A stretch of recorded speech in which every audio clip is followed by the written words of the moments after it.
Et ensuite, eh ben, on va parler des 4 Fantastiques, parce que voilà, c'était vraiment ça l'origine. Quand j'en ai fait un petit marathon sur Instagram, si vous m'avez suivi, où j'ai parlé de quelques comics, mais je me suis pas arrêté là, je vais en parler un petit peu après. Donc avec le film, j'ai voulu lire quelques comics 4 Fantastiques, donc j'ai pris tout ce qui était sorti en must-have, donc il y en a 4 en tout. Donc on va commencer dans l'ordre de mes lectures. J'ai commencé par le Marvel Knight de Roberto Aguirre Sacasa et de Steve McNiven.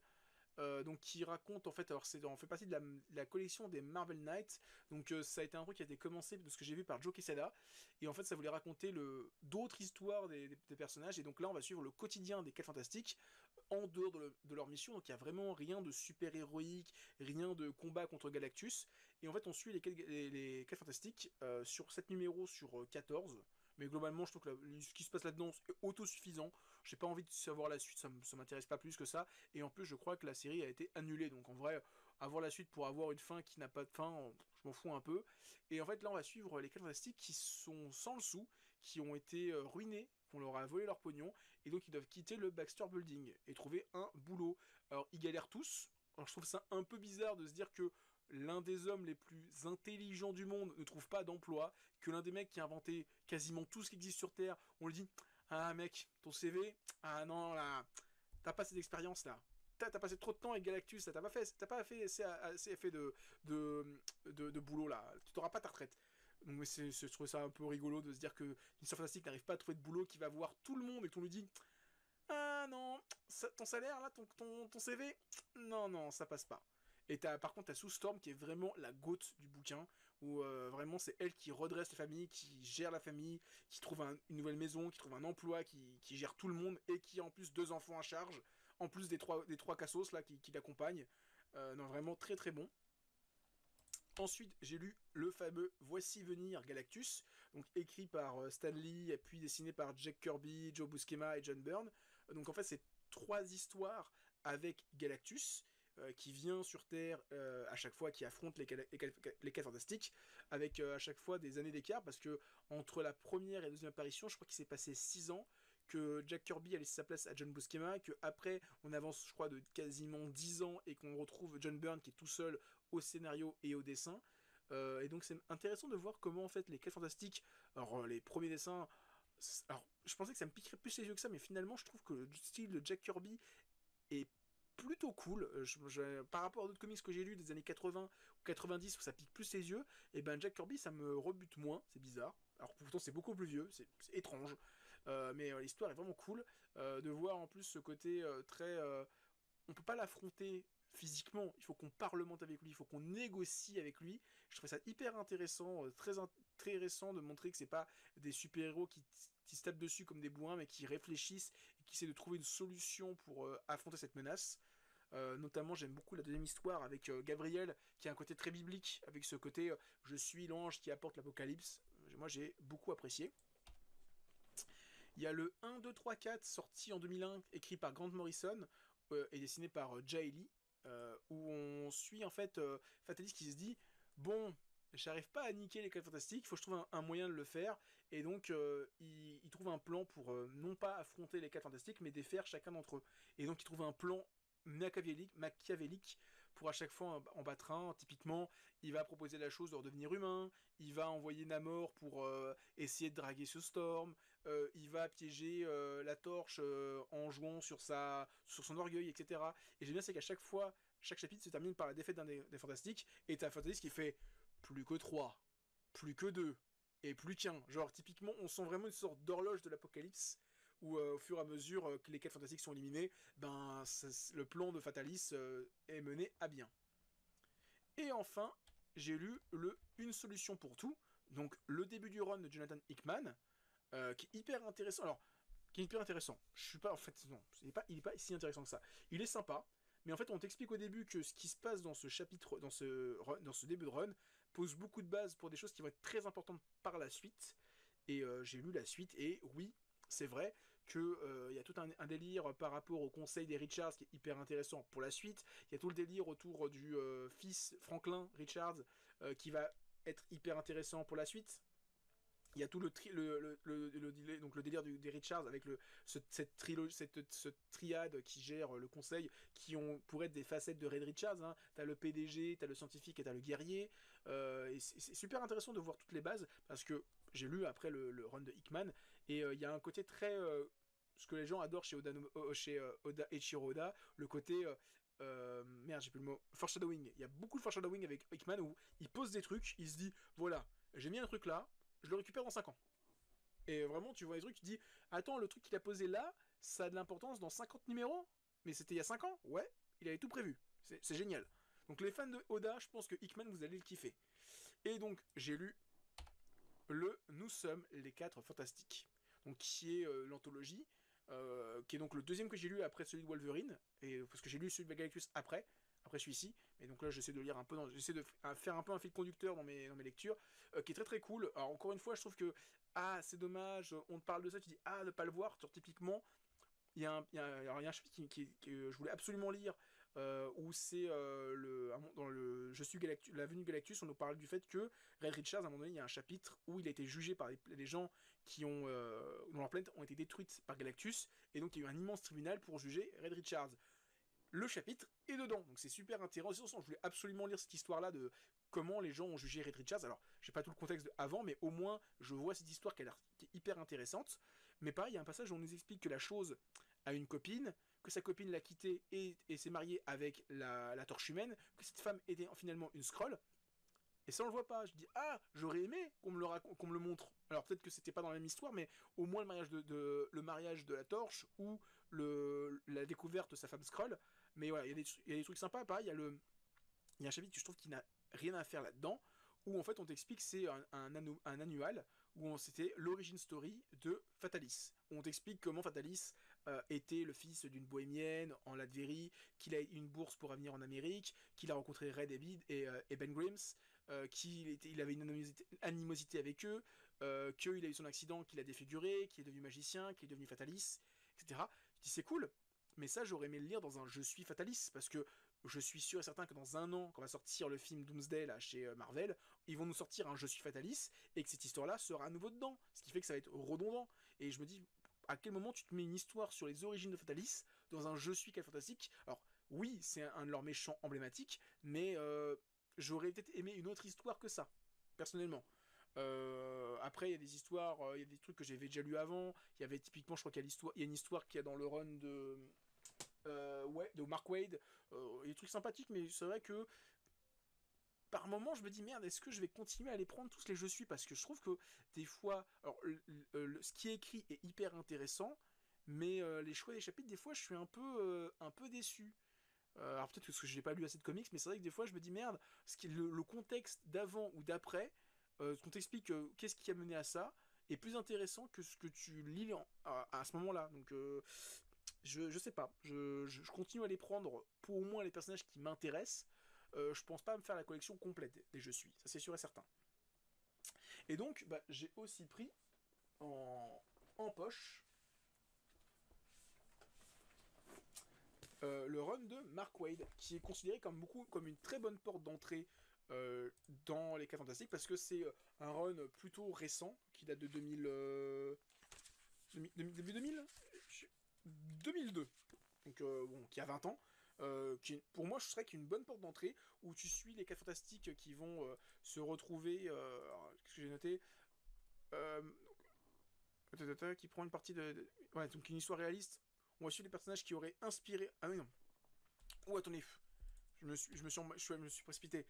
J'ai aussi pris Molécule Instable, de James Stern et de Guy Davis. Donc, ce comics prend le parti pris de nous raconter l'histoire des 4 fantastiques avec les personnages qui ont inspiré des personnages réels qui ont inspiré les 4 fantastiques, ce qui est complètement faux parce que les 4 fantastiques sont complètement fictifs. Mais on t'explique que dans les années 60, il y a vraiment eu un scientifique, il y a vraiment eu un boxeur, une femme et un garçon qui se connaissaient, qui donc ont suivi le scientifique, qui était amoureux d'une jeune femme qui élevait son petit frère et qui avait comme meilleur ami un boxeur qui s'appelle Ben Grimm, etc. Et donc on te raconte vraiment une histoire réelle d'avant l'accident des 4 fantastiques, mais il n'y aura jamais d'accident parce que c'est vraiment une histoire qui se passe dans notre monde réel, avec un Johnny Storm qui a des problèmes parce que c'est un jeune adolescent qui a des pulsions, qui vit mal sa peau. T'as un Ben Grimm qui est un mec qui a moins que rien. T'as Red Richards qui est un scientifique qui est un peu neuneux. T'as Sue Storm qui se retrouve à être une sorte de femme au foyer sans être mariée et qui a un enfant à charge alors qu'elle a jamais été enceinte, etc. Ce qui est dommage, c'est qu'à la base c'était prévu pour une trilogie et qu'il n'y aura jamais de suite à ça, donc c'est un peu dommage, mais ça reste hyper intéressant. J'ai trouvé ça très très drôle. Et alors, moi j'y pensais, je me dis merde, c'est marrant qu'il n'y ait jamais personne qui ait pensé à faire ça. Peut-être que ça existe, hein, mais me dire, est-ce qu'il n'y a pas l'occasion de faire, parce que quand je vois les 4 Fantastiques, c'est vraiment une famille à qui arrive plein de choses, qui sont toujours en train de s'embrouiller, entre Johnny qui charrie la chose parce qu'il ressemble à rien, la chose qui est un peu frustrée, les relations amoureuses entre Red et sa femme, leurs enfants, etc. Merde, mais moi j'aimerais tellement qu'il y ait une sitcom en BD, genre vraiment juste une sitcom en comics où tu es tout le temps dans le Backstar Building et tu ne vois jamais ce qui se passe en dehors. Et c'est vraiment comme Friends, t'as un plan, ils sont dans la maison et tu vois tout le temps ce même plan où tu sais, t'aurais 3 plans, t'aurais la cuisine, la chambre et le truc, et ça serait vraiment comme une sitcom à l'ancienne où t'as une caméra, un plan fixe et tu vois les mecs se balader dans la pièce. Je me dis merde, il y aurait un truc à faire avec ça, avec les 4 Fantastiques, de se dire on va faire une version 4 Fantastiques, version sitcom, ça serait génial. Après, je pose ça là, peut-être que ça existe, mais si quelqu'un a l'idée, on brofte ça. Et j'ai relu à nouveau Histoire d'une vie que j'avais lu il y a très longtemps. J'avais beaucoup aimé celui sur Spider-Man, qui était le premier à être sorti, où en fait le parti pris c'était qu'on racontait l'histoire de Spider-Man sur 6 chapitres, et chaque chapitre c'était une décennie. Et en fait, au mieux que ce personnage ne vieillisse jamais, le personnage vieillissait. Donc en fait, au mieux d'avoir on a Spider-Man qui a ses pouvoirs dans les années 60, sauf qu'au fur et à mesure des années et des événements qu'il a vécu, Battle World, Venom, Kraven le chasseur, Civil War, ce qui se passe dans le run de Straczynski, etc., bah, il vieillit. Ce qui fait qu'à la fin, quand il y a le run de Straczynski et Civil War, Spider-Man il a 60 ans. C'est un papy en fait, il est déjà grand-père. Et c'était intéressant. Et donc là, ils ont fait la même chose pour les 60 ans des 4 Fantastiques. Ils ont raconté 60 ans de leur vie, mais ils ont fait un parti pris complètement différent. Au mieux de raconter les grands événements de leur histoire, ils ont raconté une grande histoire. Et donc tu suis les 4 Fantastiques évoluer, vieillir, mais il n'y a pas cette histoire de Battle World, de Civil War, etc. Oublié. Il y a vraiment rien du tout. En fait, il y a tout un délire où il part dans l'espace. Red Richards voit Galactus et se dit une menace va arriver, il faut qu'on l'en empêche, il faut qu'on l'endigue. Et personne ne le croit, et toute une métaphore par rapport au réchauffement climatique, aux catastrophes climatiques, etc., où on les voit venir, on les prévoit depuis des années, mais on ne fait rien pour les en empêcher. Et là, c'est pareil avec Red Richards, où il prévient tout le monde que dans 50 ans, ça va être la merde, personne ne le croit, jusqu'au jour où Galactus débarque. Et là, on se dit, on fait quoi? Eh ben, on fait quoi? On aurait dû faire quoi? Plutôt. Donc c'était sympa. Alors quand je l'ai relu, je l'ai un peu plus apprécié, mais c'est vrai que je préfère euh, ce qu'ils ont voulu faire avec Spider-Man que plutôt ce qu'ils ont voulu faire avec les 4 Fantastiques. C'est juste un choix personnel. Après, c'est vraiment plus une appréciation. Donc, ensuite, le run de Mark Waid, l'appel des ténèbres. Donc c'est le run de Mark Waid disponible en 2 volumes de 350 et de 500 pages en version poche, qui contient les histoires qui sont sorties de 2002 jusqu'à 2005, donc quasiment 2 ou 3 ans des 4 Fantastiques. C'est sympathique, j'aime beaucoup. Alors, il y a tout un affrontement qui est très cool entre Suzanne et Johnny, où Suzanne essaie de donner un peu de responsabilité à son frère. Il y a surtout un gros affrontement entre Fatalis et Red Richards, et qui va donner une sorte de fin à Fatalis, où il va se retrouver en enfer. Et qu'est-ce que tu fais maintenant de la Latverie? Parce que maintenant que la Latverie n'a plus de souverain, qu'est-ce qu'ils font de ça? Donc il y a toute une histoire par rapport à ça, et par rapport à finalement est-ce que le tyran de l'Est n'était pas le mieux pour ce pays, qui était vraiment cool. Et t'as aussi le retour de Galactus qui débarque, qui est vraiment cool, avec une histoire qui apparaît dans le Je suis. À la suite de ça, on a le run de Straczynski, qui est donc ce run-là, facteur aléatoire, qu'il a écrit entre 2005 à 2006, donc pour une petite dizaine de numéros, ouais, qui est vraiment la suite du run de Mark Waid, mais qui est sans être très intéressant. Moi, je le trouvais sympa sans plus. Il y a juste un truc drôle par rapport à Ben Grimm qui se rend compte qu'il est devenu milliardaire suite aux événements du run de Mark Waid, mais globalement, je trouvais ça sympa sans plus. Durant l'été, il y a aussi Manga Badass qui avec y a-t-il un merde YPDLM, j'ai plus son nom. Excusez-moi, y a-t-il un manga dans le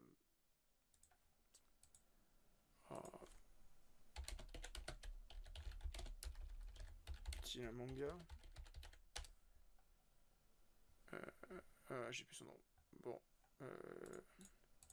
Comics Ultimate. YPDLM qui a fait avec Badass un podcast sur les 4 Fantastiques Ultimate. Je vais vous le mettre là, copie d'adresse du lien. Tac. Ils m'ont donné envie de découvrir le run Ultimate, que j'ai trouvé de manière complètement illégale, c'est pas bien, même s'il est disponible aujourd'hui en omnibus. Bah moi s'il sort un de ces 4 en numérique, je le prendrai peut-être en numérique. Alors j'avoue que je prendrai peut-être pas tout parce que j'ai lu les 60 numéros, il y a du bon et du moins bon. Il y a des histoires qui sont sympas, d'autres qui sont un peu osef. Mais globalement c'était sympathique de découvrir l'univers Ultimate à travers les 4 Fantastiques. S'il sort en poche, parce que je pense qu'ils sortiront un jour en poche, là ils ont bientôt fini les Spider-Man. Je pense qu'après ils vont faire les X-Men, et une fois qu'ils auront fait les X-Men, ils vont nous faire les 4 Fantastiques. Donc je pense que dans 2-3 ans on aura ces personnages-là en version poche, que je prendrai en poche, je pense. Donc c'était cool de découvrir 6 ans des 4 Fantastiques, parce que c'est quand même 60 numéros, avec une histoire plus moderne, qui est beaucoup plus proche du film de 2012-2014, avec... comment il s'appelle, Michael B. Jordan, qui fait la torche, où vraiment t'as ce délire de c'est des adolescents, machines à téléporter, ils vont dans une autre dimension, ils ont des pouvoirs, là où dans l'histoire traditionnelle, ils vont dans l'espace et ils ont des pouvoirs. Vraiment cool, avec un dessin très moderne, une histoire beaucoup comme c'est chapitre 1 moderne, forcément l'histoire est beaucoup plus intéressante à suivre, même s'il y a des hauts et des bas. Par contre, wow là là, purée, la Madame Fantastique, waouh, la femme invisible, waouh, waouh, waouh, waouh, waouh, qu'est-ce qu'elle est belle. Oh, purée, les dessinateurs, ils se sont fait plaisir, hein. À chaque fois que je la voyais, je me dis, mais ils sont tous en train de redoubler d'efforts pour la faire de plus en plus belle, hein. C'est un truc de fou. Je sais pas si, attends, je sais pas si je vais avoir une image en cherchant Sue Storm Ultimate. Je sais pas si une image comme ça, voilà. Allez, à chaque fois je le dis, mais tout le temps en croc top avec des tenues bien moulantes qui montent bien ses petites fesses. Je dis purée, ils se faisaient plaisir, hein, les dessinateurs, pour ce Storm. Hein. Voilà, ouais. Là, on dirait vraiment qu'ils ont pris Jessica Alba pour le modèle. Hein. Je sais pas, franchement quand je la vois, je me dis, on dirait Jessica Alba dans le film de 2004-2005. Mais voilà, en tout cas, très très joli. Hein. Il se faisait plaisir. Hein. Main dans le slip, Boichi Power. Hein. Et donc, après avoir lu tout ça, je me suis dit, attends, j'ai lu le run de Mark Waid, de Straczynski, j'ai envie de savoir la suite en fait, j'ai envie de connaître la suite, donc je me suis un peu renseigné sur ce qui existait, et donc après le run de Straczynski, il y a eu l'événement Civil War, que j'avais déjà lu il y a longtemps, que j'ai refeuilleté, visité pour l'occasion. Globalement, je sais que le gros événement, c'est que durant cette Civil War, les 4 fantastiques sont pas tous d'accord. Je sais que Sue Storm et Johnny sont un peu en désaccord par rapport à Red Richards, donc il y a une séparation du groupe qui se reconstitue ensuite. Donc j'ai pas forcément relu l'arc Civil War, mais quand je le relirai en must-have, j'aurai toutes les informations qui me manquaient. Et donc à la suite de ça, Mark Millar a repris qui avait commencé le Ultimate, a repris les 4 Fantastiques et la version classique dans une quinzaine de numéros. J'ai peu de souvenirs mémorables du run. C'était sympa, mais par rapport à ce que j'ai lu ensuite, c'était quand même pas foufou. Il y a juste un événement marquant, c'est que Fatalis, qui était plus ou moins laissé pour mort après l'événement de Mark Waid, revient ici avec un chapitre qui est très qu'est-ce qu'il y a après la mort. Voilà, c'est sympathique, mais sans être exceptionnel. Je trouvais ça, ce que je m'étais noté. Ensuite, on a le run de Hickman, donc on revient à ce que j'avais dit plus tôt, donc j'ai relu le début et j'ai enchaîné. Hickman, il a repris pendant 3-4 ans, il a repris pendant du numéro 570 à 611, donc ça fait 41 numéros, plus il a fait toute la série de 2011 pendant 24 numéros, donc il a fait 50 et quelques numéros, donc il a fait pendant 5 ou 6 ans, il a fait les 4 Fantastiques, il a posé beaucoup de bases sur ce qui va être ensuite le Secret Wars, mais ça on en parlera après. Mais on va dire que je regarde j'ai les comics. Ah, bon voilà. Bon, de toute façon là on finit, on a plus que ça à faire. Hein. On a plus que les comics, hein, Sharken. Je disais, ouais, il y a tout un délire dans ce run très One Piece avec les foreshadowing parce que l'auteur place plein de choses au début, genre typiquement il y a un voyageur dans le temps qui apparaît, un adulte, qui est très important pour la suite, mais qui va pas réapparaître pendant très longtemps. Il y a tout le délire du conseil des Reed Richards qui va être très important pour la suite, où on explique que il y a un passage, je crois, au moment, je sais plus, je confonds avec un autre comics, où ils ont tué un Galactus d'une autre dimension, et genre Galactus revient, il fait mais pourquoi il y a un cadavre de moi sur Terre, là, je comprends pas. Et je te dis, ça apparaît genre 10 numéros plus tard, ou 2 ans plus tard, il fait ça. Il y a une origin story sur un des mecs, un membre du conseil des Richards, qui va arriver, mais genre 50 numéros plus tard. C'est un truc de ouf. Il place des choses hyper importantes, genre typiquement tout le délire autour de Franklin, de un garçon crée un univers, ça va être un truc qui va être hyper récurrent dans tout le run, et qui va être très utile pour le Secret Wars. Euh, il y a même un truc par rapport à Ben, où il prend une potion qui va permettre de, une fois par an, redevenir humain, et donc c'est plus ou moins une sorte de guérison de la chose. Il y a un numéro qui est génial, où à un moment, Red Richards, pour savoir ce que devient la chose, quand il dit attends, Ben, il redevient humain une fois par an, mais le reste du temps, il vieillit pas, c'est bizarre. Il va mourir quand? Et donc il voyage dans le temps, il avance de 10 ans, 50 ans, 100 ans, 1000 ans, et il se rend compte que Ben, il va vivre pendant 1000 ans, et qui va s'éteindre, il va vivre pendant très très longtemps, et il va être l'un des seuls super-héros encore en vie, de dire moi je me souviens des 4 Fantastiques, je me souviens de Monsieur Fantastique, je me souviens de Massassi Patata, et tout le monde dit mais vous parlez de quoi Monsieur la Chose? Il fait je vous parle d'un temps qui était il y a très très très longtemps, et je trouve que ce chapitre-là il est vraiment très touchant, et moi j'ai beaucoup apprécié, et pareil, c'est l'histoire de la potion, c'est un truc qui fait une fois, et le voyage dans le temps, il le réutilise genre un an plus tard. C'est vraiment super intéressant. Encore une fois, il y a aussi des hauts et des bas, hein. On parle de 50 numéros, 50 publications, tout n'est pas parfait. Typiquement, il y a un rapport avec la guerre des Inhumains et le délire avec les 5 reines. Je me suis noté ça, la guerre avec les 5 reines. Qu'est-ce que c'était chiant! Oh, j'en pouvais plus. À chaque fois que je les voyais débarquer, je dis oh, mais putain, mais cassez-vous. Oh, cassez-vous. Oh, j'en pouvais plus. Moi, c'est les Inhumains, c'est insupportable.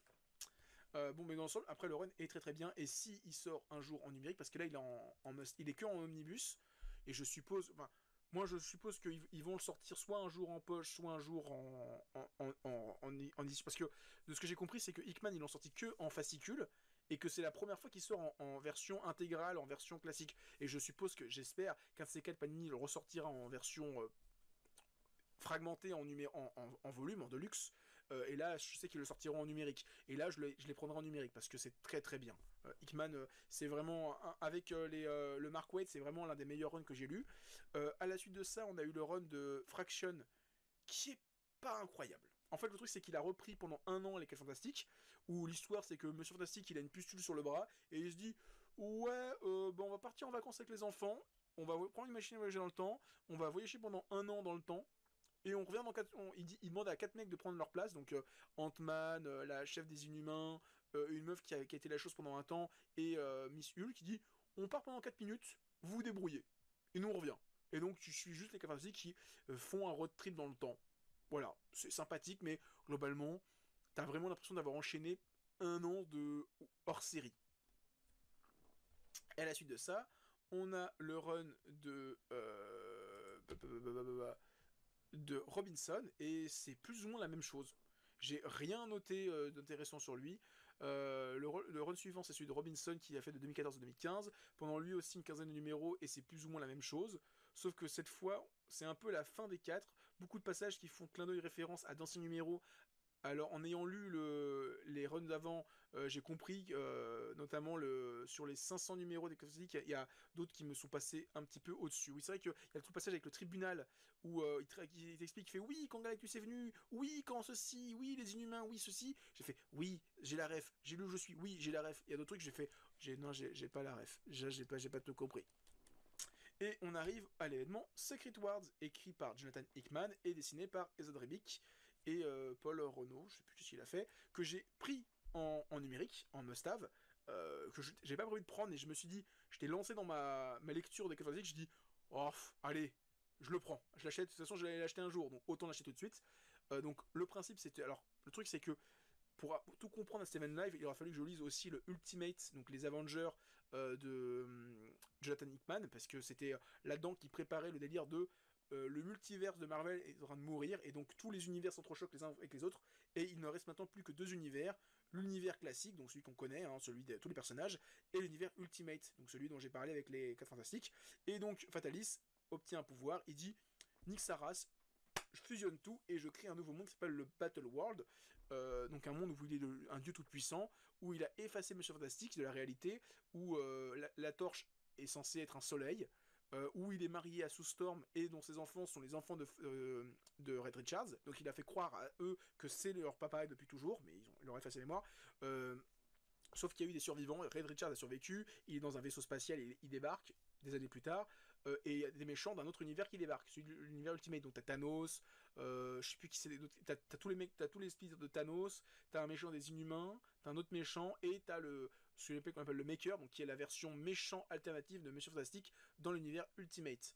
Alors, je vais peut-être rater un épisode par rapport à ça. Il a une cicatrice, il a un gros crâne. Et c'est un personnage qui est devenu très important par la suite dans les runs actuels. Il y a des passages incroyables où Thanos, il arrive dans un truc qui s'appelle le mur. C'est une sorte d'immense mur comme dans Game of Thrones qui protège le monde de Thanos, de Fatalis, d'une armée de zombies. Et en fait, le mur, c'est littéralement c'est la chose. Et à un moment, il dit la chose, il fait attends, dans ton monde, t'es en train de me dire que vous étiez 4 astronautes qui êtes partis dans l'espace, vous êtes revenus, et il y a le père de Sue Storm qui est mort, et vous avez fait équipe avec un certain Fatalis. Il fait ouais, mais c'est pas votre histoire. Fatalis, c'est votre ennemi à la base. Fait, attends, je vais te raconter ta vraie histoire à toi, la chose. Et t'as un coup la chose qui s'énerve et qui explose le mur et tu vois une sorte de titan colossal. C'est la chose. Tu fais, waouh, c'est génial. Il y aura pas ça dans le film du MCU, mais c'est tellement génial à lire. Il y a des trucs incroyables. Le dessin de Esad Ribic, il est incroyable. Il fait souvent des couvertures, comme je disais, mais c'est vraiment très très cool. Et donc, à la suite de ça, on a eu le run de Chip Zdarsky qui s'appelle Les Fantastiques. Il n'était que deux, ou presque deux. En fait, alors de ce que j'ai compris, ils ont écrit ça en 2017, et en fait pendant 2-3 ans, il n'y a eu aucun comics 4 Fantastique parce que, de ce qu'on m'a expliqué, hein, le MCU, enfin Marvel Studio, pour faire chier les fans et faire pression sur Sony, sur la Fox, ne faisait plus de comics 4 Fantastique, et comme ils sont très populaires, les fans ils leur ont dit nous on fait plus de comics parce que c'est pas chez nous, je suis pas Marvel Studio. Donc si c'est pas chez nous, on fait plus de comics. Donc les fans ont gueulé auprès de Fox, et Fox faisait rien. Et c'est plus ou moins pour ça que la Fox a revendu les droits des 4 Fantastiques à Disney, donc au MCU. Et donc il y a eu un comics qui s'appelle Il n'était plus que deux, où en fait à la fin du run de Secret Wars, Monsieur Fantastique et ses enfants, sa femme et ses enfants sont séparés, font un truc dans leur coin, et donc la torche et la chose, ils disent merde, nos potes ils sont disparus, ils sont morts, qu'est-ce qui s'est passé? Et ils essaient d'enquêter, donc tu suis pendant une année entière leur enquête pour essayer de retrouver leurs potes. Et globalement, en fait, il se passe pas grand chose parce que, en fait, ils se retrouvent réellement durant le run de d'Unslot. Et en fait, tout ce qui se passe avant ça, globalement, c'est limite, c'est pas. Enfin, quand je dis que c'est pas canon, il se passe rien d'intéressant parce que vraiment, les retrouvailles du groupe, c'est à partir d'ici. Et en fait, littéralement, t'as littéralement un chapitre où tu suis la chose et la torche, et après, tu retrouves toute l'équipe entière. Et donc là, on a Daston qui a récupéré l'équipe en 2018 pendant 4 ans. Il a fait beaucoup de bonnes choses avec les premières couvertures qui sont dessinées par Ezad Rebic, mais qui n'est pas au dessin. Et donc les couvertures sont très belles, ce qu'il y a derrière à l'intérieur, un petit peu moins. Il se passe beaucoup trop de choses durant cet arc, durant ce run. Il y a eu des très bonnes choses, il y a notamment le retour des 4 Fantastiques, il y a eu le mariage de la chose et de sa copine. Ça y est, la chose. En fait, dites-vous que durant l'arc de Mark Waid, donc en 2002-2003, ils sont fiancés. 15 ans plus tard, ils se sont mariés. Il y a eu la torche qui s'est rencontrée, qui a eu une copine, et la copine était censée être son amour ultime, parce qu'ils arrivent sur une planète où on leur explique que qu'est-ce qui s'est réellement passé, pourquoi ils ont eu leur pouvoir. On explique vraiment que leur pouvoir, c'est pas vraiment un accident, c'est un accident qui était provoqué. Et là-bas, on lui dit, bah la torche, elle, c'est censé être l'amour de ta vie, avec qui il va merder grave. Il va y avoir le mariage de Fatalis, où Johnny va merder grave, parce que en fait, le mariage de Fatalis, ça se passe en Latverie, et Fatalis explique qu'il y a une tradition en Latverie, tous ceux qui viennent au mariage, je n'ai plus le droit de leur faire la guerre. Je n'ai plus le droit de leur faire d'être méchant avec eux. Donc tout le monde se dit, attends, ne plus être méchant et être ennemi avec Catalyst, il y a un autre truc à jouer. Qui c'est qui tronche la mariée la veille? C'est Johnny Storm. Donc Fatalis est pas très content. Il y a la chose et sa copine. Pendant un moment, ça fait 1 an depuis l'histoire de Dickman, la chose redevient humain. Et donc il essaie d'avoir un enfant avec sa copine. Bon, il se passe des accidents et ils adoptent 2 enfants durant l'event de Empire, donc que j'ai lu aussi pour essayer de tout comprendre. En fait, c'est les Skrulls et les et les Kree qui s'allient pour faire une méga armée. Et donc en fait, la chose et sa copine vont adopter un petit garçon Kree et une petite fille Skrull. Ce qui est très drôle parce que le Kree est très martial et très proche de la chose, il l'appelle commandant, et la Skrull a un pouvoir de métamorphose et va devenir très intime avec enfin très proche de sa maman, qui est une artiste qui modèle la matière. Donc t'as une vie qui modèle littéralement son corps et elle qui modèle littéralement la matière. Donc il y a un rapprochement entre eux qui est très très drôle, très mignon. T'as un passage où t'as Ben Franklin qui apprend qu'il est mutant et donc Xavier Magneto vient le voir pour dire bah t'es un mutant, tu viens chez nous, ce qui crée une tension entre les Fantastiques et les X-Men. Euh, t'as, t'as un montant, alors j'ai essayé de le lire pour essayer de comprendre et finalement c'était pas si utile que ça. T'as l'event King in Black où c'est le dieu des symbiotes qui vient sur Terre pour foutre le bordel et finalement c'est un chapitre chez les Fantastiques et finalement c'est pas si intéressant que ça. Et voilà, globalement, l'event de le run de Dazon, j'ai trouvé vraiment très cool, qui apporte beaucoup de choses aux 4 Fantastiques, parce qu'il apporte beaucoup de renouveau. Hein. Le mariage de Ben Grimm, le fait que les personnages ont vieilli, ont pris un coup de vieux. Il y a beaucoup de romances entre les adolescentes, entre les enfants, au niveau des enfants de Red Richards et de Sue Storm. T'as l'histoire d'amour de Johnny. T'as l'adoption des enfants de la chose et de sa femme, enfin c'est vraiment très cool. Et j'ai lu ensuite le run, dernier run en date que j'ai acheté, celui de Ryan North, qui se passe, qui est récent, qui est sorti en 2023. Là, c'est vraiment le deuxième tome, il se termine fin 2024. Donc vraiment, j'ai rattrapé 22 ans des 4 Fantastiques en un mois et demi. Comme quoi, c'est pas si long que ça. Mais par contre, financièrement, j'ai quasiment rien acheté. Mais à terme, Dan Slott, je l'achèterai. Hickman, j'achèterai, c'est sûr et certain. Le reste, pas certain. Donc Ryan North, pour l'instant, je trouve ça osef. Voilà. C'est pas mauvais, mais c'est pas incroyable. C'est pas mon préféré. En fait, j'aime bien le postulat de départ où il se passe un truc. Monsieur Fantastique, pour protéger des gens, envoie ses enfants et ceux de la chose un an dans le futur, sans être sûr de pouvoir les récupérer. Et donc là, on suit les 4 Fantastiques qui se sont séparés et qui vont se retrouver dans un an pour retrouver leurs enfants. Ce qui est triste pour la chose parce que ses enfants il vient de les avoir récemment donc lui être séparé tout de suite de ses enfants il est triste. Il y a une scène où à un moment il veut s'énerver contre Red Richards, il se rend compte que Red aussi a perdu ses enfants et ses enfants biologiques et lui ça fait 15 ans qu'il les connaît ses enfants alors que la chose ça fait qu'un an ou deux donc il y a une dimension encore plus triste pour Red Richards. Mais après globalement voilà pour l'instant il n'y a pas vraiment de gros arc narratif, tu suis juste des petites histoires sympathiques où tu suis toute cette famille qui est maintenant à la campagne, qui ne vit plus à Manhattan, qui vivent leur petite vie tranquillement dans un petit bled paumé. T'as un combat entre la chose et la torche pour savoir qui est le meilleur caissier de tous les temps, qui fait un petit peu écho à Marvel Knights. Et par contre, la torche humaine avec une moustache de redneck, juste pas possible. Ah non, là, la torche humaine avec une moustache comme As, là, ah non, je peux pas. Mais voilà, globalement, c'est sympathique, mais c'est pas mon préféré. Si j'en garde 3, Mark Waid, Hickman, Dan Sloss. Voilà, c'est vraiment les 3 plus importants à ce jour de ce que j'ai lu. Peut-être que certains vont me dire ah non, mais moi c'est vraiment les 3 où je me suis dit il y a vraiment eu des trucs très importants qui sont passés. Après, il y a d'autres trucs où forcément tu ramènes un personnage qui est censé être mort, oui c'est important, mais après tu retires ça, il s'est pas passé genre durant l'arc de Mark Millar, il s'est pas passé tant de choses que ça. Et donc on arrive à la